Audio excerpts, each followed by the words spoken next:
Hi, I'm Jeff Tucker, Principal Economist at Windermere Real Estate, and these are the numbers to know right now. The first number to know this month, $78. That is the current price of a barrel of oil as of June 16th, after falling about $30 in just the last month.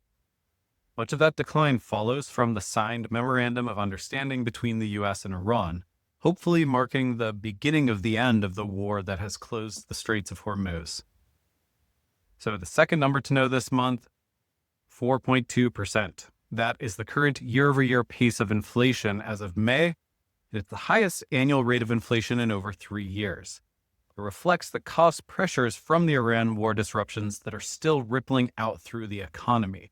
So just because the war may be coming to an end doesn't mean that its effects are no longer with us.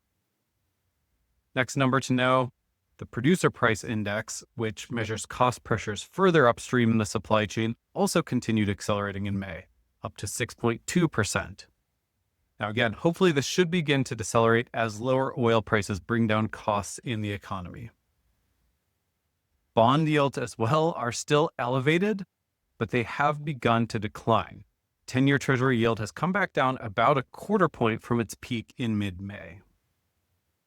Similarly, 30-year mortgage rates are starting to come back down, but remain much higher than earlier this year. Both Mortgage News Daily and Freddie Mac report average mortgage rates slightly above 6.5%.